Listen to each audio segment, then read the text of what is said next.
नमस्कार, स्वागत है आपका। मैं हूं गौरव कुमार पांडे। 3 अध्यादेश और 3 अध्यादेशों के बाद सड़कों पर मचा बवाल। आप भी देख रहे हैं, हम भी देख रहे हैं। वी न्यूज़ पर हमने आपको इससे पहले बताया था कि इन अध्यादेशों में है क्या। अब हम ये जानने की कोशिश लगातार कर रहे हैं कि इस पर सत्ता पक्ष क्या सोचता है, विपक्ष क्या सोचता है, किसान क्या सोचते हैं। और इसी कड़ी में आज हम बादली के विधायक कुलदीप वत्स साहब से बातचीत कर रहे हैं, आपको मिलवा रहे हैं। सबसे पहले तो शुक्रिया, आपने वक्त दिया। धन्यवाद पांडे जी। किसान सड़कों पर हैं, क्या कह दिया, ऐसा क्या मंत्र मार दिया विपक्ष ने? देखिए, विपक्ष ने ना तो कोई मंत्र मारा है और सच्चाई सबको कड़वी लगती है। आज प्रदेश नहीं, देश का किसान जिस प्रकार से मोदी जी जब सत्ता में आने से पहले एक बात बड़े खुले मन से कहते थे, मंचों पे नाच नाच के कहते थे कि भाई मैं किसान की आय दुगनी करूंगा, 2 करोड़ युवाओं को रोजगार दूंगा। मतलब इतने लोगों को वादे किए। देश के पहले ऐसे प्रधानमंत्री हैं, मैं उसके बात पे भी आऊँगा, पर मैं प्रदेश के पहले ऐसे प्रधानमंत्री हैं जिन्होंने देश में कुछ बनाने की बजाय रेल बेच दी, एयरपोर्ट बेच दिए, LIC बेच दी, टेलीकॉम बेच दिया और पता नहीं क्या क्या चीज़ बेच दी। और अब सबसे बड़ा इस देश का जो अन्नदाता है, जिसकी वजह से ये देश चल रहा है। अब आज आपने कोरोना काल में देखा होगा कि जितने बिजनेसमैन थे, जितने भी बड़े बड़े आदमी थे, सब अपने घरों के अंदर कैद थे। किन की वजह से? सिर्फ और सिर्फ किसान की वजह से उन्होंने घर बैठे लोगों का पेट भरा। उसके बाद किसान ने, पहले हम नारा देते थे जय जवान जय किसान। इस बीजेपी के राज में किसान सीमा पे, किसान खेत में शहीद हो रहा है और जवान सीमा पे शहीद हो रहा है। आज MSP की बात करते हैं, जो 3 अध्यादेश लेके आए हैं। इनके नेताओं ने पता नहीं, या तो ये इनकी अंडरस्टैंडिंग अच्छी नहीं है, या एक दूसरे की बातों से सहमत नहीं है। एक मंत्री इनका कह रहा है कि किसानों पे कोई लाठीचार्ज नहीं हुई। एक जो JJP का जो महाशय यहाँ बैठे हैं, जो डिप्टी CM, उनका भाई कह रहा है कि किसानों के साथ बहुत बड़ा अन्याय हुआ, इसकी जांच होनी चाहिए। इनके जो प्रदेश अध्यक्ष धनखड़ साहब, वो कह रहे हैं कि ऐसा नहीं होना चाहिए था। इनके सांसद कह रहे हैं ट्वीट कर करके भाई ऐसा गलत हुआ। तो पहली बात तो इनको ये ही नहीं पता कि पता नहीं कौन सी गवर्नमेंट चल रही है, कि सच्चा कौन है झूठा कौन है। और देश की जनता ने देखा पीपली के अंदर जिस प्रकार से किसान भाइयों के साथ घेर के जो लाठियों से 80-80, 70-70 साल के बुजुर्गों को मारा गया। और वो कहते हैं कि विपक्ष कर रहा है। वो जो बुजुर्ग जिसको लाठियों से जिसके फ्रैक्चर है, मैं पूछना चाहता हूँ, और आपने भी देखा होगा, उसके गले में पट्टा किसका था? दुष्यंत चौटाला जी का था। तो क्या कांग्रेस का वर्कर था? ये जो किसान हैं, ना कांग्रेस के हैं, ना BJP के, ना JJP के। तो मतलब आप लोगों ने नहीं भड़काया है? OP धनखड़ ने प्रेस कॉन्फ्रेंस करके कहा कि सच को हम दबने नहीं दे सकते हैं, विपक्ष ये जानबूझकर भड़का रहा है और इसी वजह से किसान सड़कों पर है। किसानों के लिए बहुत अच्छा है ये अध्यादेश। देखिए, ओम प्रकाश धनखड़ जो प्रदेश के अध्यक्ष हैं BJP के, मैं आपको पांडे जी याद दिलाऊंगा और इनकी वीडियो भी क्लिपिंग भी दिखाऊंगा। 2012 में प्रदर्शन अधनंगन, आधे कपड़े डाल के, कुर्ते निकाल के, पजामे में ओम प्रकाश धनखड़ जी, इनके पूर्व अध्यक्ष जो बराला जी, आज के जो गृह मंत्री अनिल विज जी और इनके काफ़ी लीडर प्रदर्शन कर रहे थे कि गेहूं का समर्थन मूल्य 2250 होना चाहिए। आज धनखड़ साहब कह रहे थे स्वामीनाथन आयोग की रिपोर्ट लागू होनी चाहिए। धनखड़ साहब रिजेक्टेड माल हो चुके, बादली की जनता ने वो रिजेक्ट कर दिए। और अब जिस प्रकार से वो भद्दे मजाक किसान भाइयों के साथ कर रहे हैं, मैं परसों की बात आपको बता दूं, मेरे बादली के 20-30 जो इसके चमचे हैं, उनकी ड्यूटी लगा दी, भाई तू ट्रैक्टर लेके आ जा, तू ट्रैक्टर लेके आ गया। 50 ट्रैक्टर शहर में घुमा के कहने लगा भी किसानों ने समर्थन कर दिया। आने वाला समय बीजेपी और जेजेपी के लोगों को लोग गांव में नहीं घुसने देंगे, और गांव में घुसने से पहले इन्होंने हेलमेट लेके जाना पड़ेगा, वरना लोग जैसे किसान भाइयों को लाठीचार्ज की थी इससे भी बुरी हालत करके इनके लोगों में बड़ौदा के चुनाव में तो कह रहे हैं कि अभय चौटाला सुन लें, भूपेंद्र हुड्डा सुन लें कि कान खोल के कि हम सच को सच साबित करके रहेंगे। आप लोग झूठ सिखा रहे हैं किसानों को, क्यों सिखा रहे हैं झूठ, क्यों बता रहे हैं झूठ? देखिए, धनखड़ साहब अपने कानून और आँखों खोल लें। भूपेंद्र सिंह हुड्डा की और उसकी जरूरत नहीं है आपने बताने की कि सुन ले, हमारे कान भी खुले, हमारी आँख भी खुली है। आँख और कान वो खोल लें। इस प्रदेश को पहले, इस देश को पहले हिंदू मुसलमान के नाम से बांटा, फिर जाट नॉन जाट के नाम से बांटा, गुजरात में पटेल नॉन पटेल के नाम से बांटा। धनखड़ साहब ने वो कान खोल के सुने। जितनी छोटी राजनीतिक आज इस प्रदेश का अध्यक्ष कर रहा है, आज प्रदेश के अध्यक्ष की तो ऐसी औकात होगी कि मेरे बादली हल्के में ही, झज्जर के अंदर बादली के इलाके में गोत्र का भाई मैं धनखड़ साहब का बेटा हूँ, उन्होंने भाई मेरा स्वागत करो, भाई मैंने धनखड़ खाप ये आज खाप तक आ गए। रही किसान की बात, मैं आज आपको एक बात कह रहा हूँ, ये बार बार कहते हैं कि किसान को समझाने की बात है। किसान को मैं भी कहता हूँ बीजेपी के लोग आएँ और जनता के बीच में जाएं। अगर आपका अध्यादेश इतना अच्छा है तो लोगों के बीच में जाए, उनको समझाएं। ठीक है, आपको बुरा लग रहा है तो आप समझाइए ज़रा। अगर किसान अपनी फसल मंडी के बाहर भी बेचने के लिए उसको छूट मिल रही है, आज़ादी मिल रही है, तो प्रॉब्लम क्या है आपको? हमारे को कोई प्रॉब्लम नहीं है। मैं मान लिया आप कह रहे हैं कि वो गुड़गांव का बंदा चाहिए वो जाके पलवल में बेचे, गुड़गांव का किसान चाहिए मथुरा में जाके बेचे, मैं मान लिया, मैं आपकी बात से सहमत हूँ। क्या पहले नहीं था? ये किसान पहले नहीं बेचते थे क्या? किसान पहले भी बेचते थे, ऐसा नहीं है। पर जो प्रॉब्लम है वो क्या है? सबसे बड़ी प्रॉब्लम एक तो जो एमएसपी पे खरीदारी की बात करते हैं, अगर एमएसपी से नीचे कोई इनकी फसल को खरीदता है, उसके ऊपर कानून, कौन सा कानून बना के कौन सा दंड देंगे उसको, कौन सी सज़ा देंगे, जो आप मतलब उस पर जो नीचे खरीदेगा उसको। नहीं, ये सवाल हमने प्रेस कॉन्फ्रेंस में पूछा था उनसे, उन्होंने बहुत साफ कहा कि अगर एमएसपी पे सरकार खरीद रही है तो उससे कम में किसान क्यों बेचेगा? नहीं, क्यों बेचेगा? अब वही बात आ गई। अब उन्होंने कहा कि भाई इसकी अधिकारी जांच करेगा, कोई किसी किसान के साथ कोई गलत कोई कंपनी करेगी उसकी जांच किसान करेगा। एक तरफ मेरा जैसा कोई गरीब किसान होगा, एक तरफ कोई अंबानी अडानी होगा, वो एक एसडीएम लेवल पे, वो उस पर कौन जीतेगा? अडानी अंबानी जीतेगा या एक आम किसान जीतेगा? कौन जीतेगा आप बताइए। तो इसमें क्या मांग है आप लोगों की कि क्या? हमारी जो मांग है, दूसरी एक बात और मैं बता दूं, ये कहते हैं कि काला बाजारी खत्म हो गई, भाई बिचौलिया खत्म हो गए।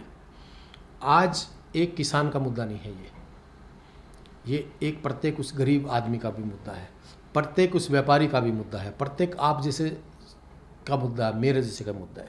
मैं ये जो समझाना चाहते हैं वो लोगों के बीच में आए। आज क्या है, आपसे ज़मीन, आज आपकी फसल खरीद ली है, आपकी फसल खरीद के अडानी अंबानी और बड़ी बड़ी कंपनियों के जो वेयर हाउसेज हैं उनमें स्टॉक कर देंगे। पहले किसान क्या करता था? अपनी प्याज, आलू, तिल विल स्टॉक करके रखता था, और वो किसी न किसी जब तेज़ी थोड़ी बहुत आती थी वो बेच लेता था। आज अडानी और अंबानी जी ने, आप शिमला का जो वहाँ हिमाचल का जो उदाहरण था, वो क्या था? उनके सारे सेब के बाग ले लिए। आज एक भी बंदा, आज वो सारे वहाँ एक किस्म से मजदूर बना के रख दिए। तो इसी प्रकार से किसान की फसल ले लेंगे, लेके स्टोरेज कर देंगे। आलू है, प्याज है, फिर बाद में किसान को या किसी आम आदमी की जरूरत होगी, वो कहाँ जाएगा? वो कह रहे हैं कि कालाबाजारी या जमाखोरी इसलिए नहीं होगी क्योंकि उस पर हमने बार लगाया है कि एक लिमिट तक ही प्राइसेस जो है वो हाइक हो सकती हैं, उसके बाद नहीं तो ये जो फैसिलिटीज़ हैं वो वापस ले ली जाएंगी। कि इन्होंने तो पता नहीं कितने कितने बार लगाए। क्या मेरी इनकी पॉलिसी समझ में नहीं आ रही है। ये इतना अच्छा बिल है तो लोगों के बीच में आए ना, क्यों नहीं? कांग्रेस, मतलब आप कह रहे हैं उनको डर लग रहा है आने में? डर लग रहा है ना। आप किसान को समझाओ ना। शायद हम विपक्ष में बैठे, हम भड़का रहे हैं, मान लिया, पर मैं अपनी बात कहता हूँ, और कांग्रेस पार्टी, किसान हितैषी कोई चीज़ बीजेपी है, चाहे जेजेपी है, चाहे और पार्टी है, चाहे कांग्रेस है, उन्होंने इस राजनीतिक से ऊपर उठ के इस किसान भाइयों के बारे में सोचना चाहिए। आज इस प्रदेश में, हरियाणा प्रदेश की मैं खासकर बात करूं, शायद आप मेरे से ज़्यादा जानते हो, आप मीडिया एक बड़ा तीसरा स्तंभ मीडिया को माना जाता है, हमारे से ज़्यादा आज आपको पता है। आज प्रदेश के अंदर, खासकर इस हरियाणा की बात कर रहा हूँ मैं, आज हरियाणा में क्या हालात है। आप इस बीजेपी के नेताओं को ये समझ में नहीं आ रही कि गवर्नमेंट चल रही है या कोई सर्कस में कोई खेल चल रहा है। किस नेता को, इनके बीजेपी के एमएलए जो होते हैं, जो और एमएलए, हमारे तो छोड़ो, हमारे तो काम कौन करेगा, हम तो विपक्ष में बैठे हैं, पर इनके एमएलए से भी आप पूछोगे तो वो भी ये कहते हैं कि भाई ये जो बिल आ रहा है हमारी ऐसी हालात कर दी, अगर हम वोट मांगने जाएंगे तो भाई वोट तो छोड़ दो, हमारा सिर फोड़ेंगे लोग। आप जेजेपी के विधायकों की बात कर रहे हैं। जेजेपी के विधायकों ने कल जो बैठे थे वो धरने पे, अपना सियाब, रामकरण काला, गौतम, बबली जी, सारे ऐसे हैं। अब एक बात बताओ, आप खुश तो बहुत होंगे आप लोग अंदर। नहीं, हम क्यों खुश होंगे, हमें क्या लेना है, हम तो कहते हैं अच्छी गवर्नमेंट चलाओ और प्रदेश की सेवा करो। खुश तो वो लोग नहीं हैं जिन्होंने चुन के भेजा था। दुष्यंत चौटाला जी को 10 एमएलए किसके उसमें मिले थे। दुष्यंत चौटाला जी ने एक बयान दिया, आप बता रहे थे कि भाई अगर किसानों के साथ अत्याचार होगा तो मैं इस्तीफा, एमएसपी अगर नहीं मिली तो एमएसपी नहीं मिली तो मैं इस्तीफा दे दूंगा। किस बात के कैसे दे देगा इस्तीफा। अगर इतना सच्चा हितैषी है किसान का तो किसान के बीच में आए, जब लागू हो जाएगा, जब सारे काम हो गए, राष्ट्रपति के पास जब पास हो गया, फिर तेरे इस्तीफा सिर में मारेंगे, फिर ये जनता क्या करेगी। अगर आज आप कह रहे हो आपने गलत लग रहा है, आपके भाई कह रहे गलत है, तो आप जनता के साथ आइए ना। इस्तीफा बाद में दे ना दे हमें तो पता नहीं, हम तो कहते भी नहीं तो इस्तीफा दे या ना दे। तो आप कह रहे हैं अभी इस्तीफा दे देना चाहिए। नहीं, मैं नहीं कहता, वो उसका मन क्या मानता है, वो अपने आप में चौधरी देवीलाल का परिवार का बताता है, किसान है से बताता है, वो उसने देखना है इस्तीफा दे ना दे। हमारे लेखे बीजेपी की गोद में रहे, चाहे बीजेपी उसके सिर फोड़े, वो बीजेपी का फोड़े, हमें कोई इतराज़ नहीं। हम अपने विपक्ष में बैठे और विपक्ष की भूमिका को बहुत मजबूती से उठा रहे हैं। रोड से लेके विधानसभा तक हम इस बात को उठाएंगे और हरियाणा के विधानसभा में हम इसको पास नहीं होने देंगे, चाहे हमने कुछ भी करना पड़े। और हम पूरा संघर्ष, और कांग्रेस पार्टी और मेरा खुद का पूर्ण रूप से स्टैंड है। मैं तो कल भी मंडी में किसानों के बीच में था और आज भी किसानों के बीच में था, और पूर्ण रूप से तन मन और धन से हम किसान भाइयों के साथ खड़े हैं। किसान भाइयों के साथ अगर अन्याय होगा तो इस शरीर के खून के एक बूंद के कतरे किसान के साथ है। और मैं सिर्फ और सिर्फ एक बात, माननीय प्रधानमंत्री जो देश के प्रधानमंत्री हैं, उनसे मैं विनती करता हूं, आपने देश को, आप कहते थे 70 साल में कांग्रेस ने कुछ नहीं किया, 70 साल में कांग्रेस ने गड्ढे में डाल दिए, 70 साल में आदमी ने कुछ नहीं किया। जो लोगों को मूर्ख बनाया सोशल मीडिया के माध्यम से, गोदी मीडिया के माध्यम से, और आज 70 साल की बात तो छोड़ दे, जिस देश में जब आज़ादी हुई थी 1947 में, उसके बाद जिस देश में सुई नहीं बनती थी अपनी, उस देश में मोदी जी हवाई जहाज़ बनती है। उस देश में मिसाइल मैन भी इसी देश के हो गए हैं। इस देश के IIT IIM बच्चे टॉप पर, तो मोदी जी जो कहते हैं कि भी मेरे पास ऐसी छड़ी आ गई, मैंने 6 साल के अंदर सब कुछ यहाँ ऐसा कर लिया। मोदी जी तो, वापस अगर मुद्दे पे हम एक बार फिर से आए, मोदी जी आजकल रोज़ ट्वीट कर रहे हैं, लोगों के सामने आ रहे हैं, तीनों अध्यादेश के बारे में बता रहे हैं, 6 मंत्री प्रेस कॉन्फ्रेंस करते हैं, अब उनके लोग प्रेस कॉन्फ्रेंस में आ रहे हैं, सड़कों पे आ रहे हैं, उनको इतना बताने की ज़रूरत क्यों पड़ रही है? पांडे जी, मोदी जी फेसबुक और ट्विटर की जरूरत क्यों पड़ी? उनके मंत्रियों में ताकत, और आप ठीक और सच्चे हो तो आप पब्लिक के बीच में आए। आपके सांसद लोगों ने चुन के दे रखे हैं। इंदिरा जी के बाद अगर कोई इतने बहुमत के साथ सेंटर में गवर्नमेंट बनी है तो वो नरेंद्र मोदी जी की बनी है। तो आपने सांसदों को भेजे, आपके MLAs को भेजें, अपने जिलाध्यक्षों को भेजें, लोगों के बीच में जाए और उनको समझाए। क्यों नहीं समझा पा रहे? 2 करोड़ युवाओं की रोजगार की बात, आप लोग बरगला रहे हैं, हम यही क्यों कह रहे हैं। अरे हम तो बरगलाएंगे, हम तो बरगलाएंगे, तुम समझा लो। वो कह रहे हैं आप स्वामीनाथन हुड्डा साहब हेड थे, वो भी आप लोगों ने लागू नहीं किया। यार हमने पता नहीं क्या नहीं किया। हमने गलत किया, अच्छा किया। 6 साल तो ऊपर से नीचे तक इनकी गवर्नमेंट है। वही बात आती है कि भाई नेहरू ने ये नहीं किया, इंदिरा जी ने ये नहीं किया, राजीव जी ने ये नहीं किया। अब नेहरू जी ये वापस आएंगे क्या? अटल बिहारी वाजपेयी जी वापस आ जाएंगे क्या? इंदिरा जी वापस आएंगे क्या? राजीव गांधी जी वापस आएंगे क्या? 70 साल उन्होंने जो किया जनता जानती है, देश जानता है। अब 6 साल में आपने 6 साल में क्या किया, जनता वो जानना चाहती है। कोई बात होगी, कोई बोलेगा तो तू पाकिस्तानी है। ये इनकी सभ्यता। अच्छा, आड़तियों का क्या होगा? वो दोनों बात कह रहे हैं कि मंडियां वैसी ही रहेंगी, और ये भी कह दिया कि बाहर बेचने की छूट है। ये कहते हैं कि एमएसपी जारी रहेगी। तो धीरे धीरे अगर बाहर किसानों को अच्छा रेट मिलने लग जाएगा तो फिर आड़तियों का क्या होगा? मैं वही तो बात कहना चाह रहा हूँ, इनकी कथनी और करनी में बहुत अंतर है। अब एक तरफ एमएसपी की बात कर रहे हैं, एक तरफ कह रहे हम आड़तियों को कोई नुकसान नहीं पहुंचा रहे हैं, एक तरफ आप बड़े बड़े उद्योगपतियों को आगे लेके आ रहे हो, बड़े बड़े जो स्टोरेज ये बनने जा रहे हैं इनको आगे लेके आ रहे हो। 2 साल में जो आड़त पे बेचारा कोई माखी मारेगा, उसके पास कोई गेहूँ लेके नहीं आएगा, कोई जौ लेके नहीं आएगा, कुछ लेके नहीं आएगा, तो क्या करेगा भाई वो? आड़तियों को फ़ायदा कैसे हुआ बताओ, आप बता दो। वो मेरे को ओम प्रकाश धनखड़ जो बता रहे हैं, कृषि मंत्री भी रहे वो, और अपने किसान मोर्चा के अध्यक्ष रहे ऑल इंडिया के, वो ये समझाएं, जनता के बीच में आके समझाएं भाई आड़ती भाइयों को कोई नुकसान नहीं है, और ये भी समझाएं कि किसान भाइयों को भी कोई नुकसान नहीं है। नुकसान 2 चीज़ों से है। आज मैं आपके माध्यम से पूछना चाहता हूँ, 2 से 3% जो प्रदेश के फंडिंग होती थी, जिससे मार्केट कमेटी के द्वारा रोडें भी बनती थी और भी काम में होते थे, वो 2 से 3% उसका फंडिंग कहाँ से आएगी? जो घाटा होगा उसका कहाँ से लेके आएंगे? मार्केटिंग बोर्ड को फिर ख़त्म करेंगे क्या? सरकार को भी लगभग 6% मिलता था ना, तो क्या उसको ख़त्म करेंगे क्या? क्या अडानी और अंबानी को मजबूत करेंगे? इस प्रदेश को भी करेंगे?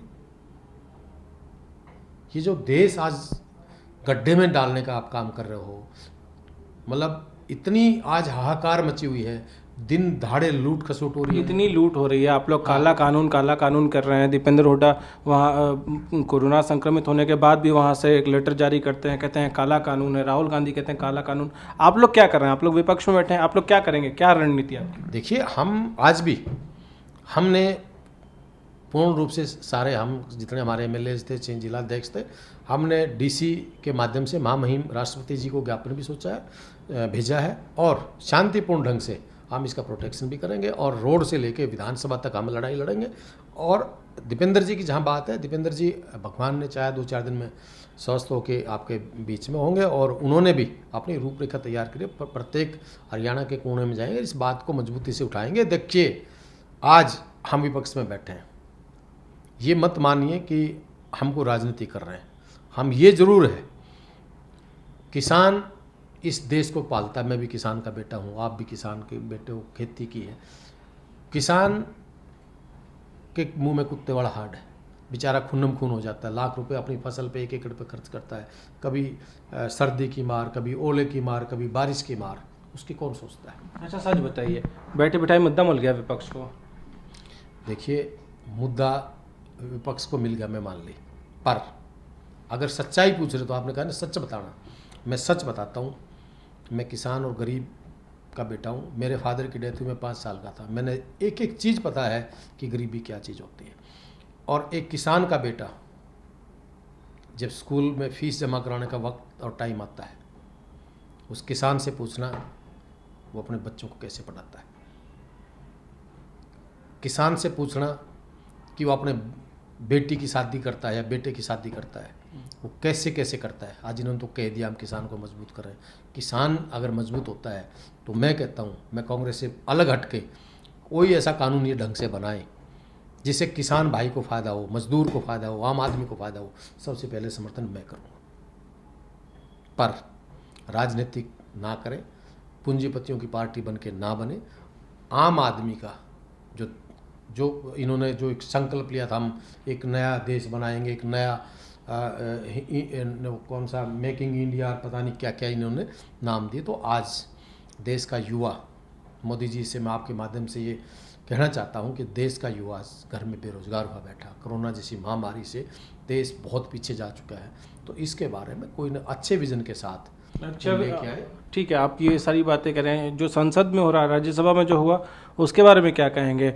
स्पीकर के पास पहुंच जा रहे हैं, रूल बुक फाड़ दे रहे हैं, माइक छीन रहे हैं, ये क्या लोकतंत्र में अपनी बात रखने का तरीका है? 8 सांसद निलंबित भी हुए हैं सत्र। देखिए, ये कौन सा तरीका है कि आपकी संख्या नहीं है और आप दंगा मस्ती करके आप उस बिल को पास करा रहे हैं। दूसरा, ये कौन सा तरीका, ये पहली बार हुआ है इस देश के, जब से देश आज़ाद हुआ है। आपने सारे जैसे दूरदर्शन चैनल थे और थे, सभी आपने बंद करा दिए। और ये किसने देखा कि उन्होंने वो पेपर फाड़ दिए, माइक फाड़ दिए? उनके साथ जाति की गई है, उन सांसदों के साथ जाति की गई है। क्या जाती हुई है? क्यों नहीं हुई जाती? क्यों नहीं हुई जाती? आप एक चीज़ बताइए, आपकी संख्या नहीं है और फिर आप बिल पास करा रहे, तो जाति नहीं तो क्या है? किस लिए बैठे हों? लोगों की आवाज़ के लिए तो बैठे होंगे ना। तो आप कह रहे हैं रूल बुक फाड़ देना ठीक है? नहीं फाड़ी किसी ने रूल बुक। किसने देखा रूल बुक फाड़ते हुए? तो ये चल रही है, कोई फुटेज नहीं, बकवासबाजी लाइव करते, टेलीकास्ट हो रहा सारे लाइव टेलीकास्ट नहीं किया। हो रहा था। नहीं, लाइव टेलीकास्ट उनकी गलती दिखा दी। जो उससे पहले का लाइव था वो क्यों नहीं दिखाया? जिस प्रकार से आपने वहाँ अपने वो लगा दिए उसके जो सिक्योरिटी के लोग, और एक सांसदों को आप धक्के मार रहे हो, नीचे गिरा रहे हो, एक बहन बेटियों को नीचे गिरा रहे हो, क्या ये सभ्यता की बात थी? ये पहली बार हुआ इस देश में। इस देश में ये लोग क्या करते, बहुत हुई महंगाई की मार अब की बार मोदी सरकार, तो अब बहुत हुई देश पे मार, माफ़ करो मोदी सरकार। ठीक है, एक आखिरी सवाल, एसी कमरों में बैठ के विरोध करेंगे या सड़कों पर निकल जाएंगे? और मौका मिला है कि किसानों के अगर सच में हितैषी हैं तो उनके साथ खड़े होकर इस वक्त उनको आपकी ज़रूरत है। देखिए पांडे जी, उस प्रत्येक राजनीतिक जो नेता, तो मैं नहीं कहता नेता, तो खैर असली इस देश के नेता जो सुभाष चंद्र बोस, शहीद राजगुरु या भगत सिंह, नेता तो असली वो हैं, पर जो जनता के प्रतिनिधि हैं, अगर सच में अपनी जिम्मेवारी निभाना जानते तो एसी की राजनीतिक छोड़ के सभी ने किसान भाइयों के साथ रोड पर निकल जाते। मैं अपनी एक जिम्मेवारी लेता हूँ, आपका भाई, आपने रोड पे और किसान के और मजदूर के और आम आदमी के हक के लिए आपने रोडों पे मिलेगा। और आप मेरी बैकग्राउंड ले भी लेना कि मैं कोरोना काल में भी दुनिया अपने घरों से बाहर निकली, मैं तब भी अपने चाचाताओं के बीच में रहा, आज भी आपके चैनल के माध्यम से कहता हूँ, मेरे लिए आराम हराम है और मेरे परिवार, मेरे चाचा ताऊ ने मेरे को चुन के भेजा है, तो मेरे लिए सबसे ज़्यादा प्राथमिकता मेरा परिवार, मेरे चाचा ताऊ हैं, जिन्होंने 2.25 लाख लोगों ने मेरे पर विश्वास किया, बादली की जनता ने, और पूर्ण रूप से जो मेरी ड्यूटी लगेगी हर उसको मैं मजबूती से उस बात को, लड़ाई को लड़ूंगा और मजबूती से उस बात को उठाऊंगा। बहुत शुक्रिया आपका। धन्यवाद पांडे जी।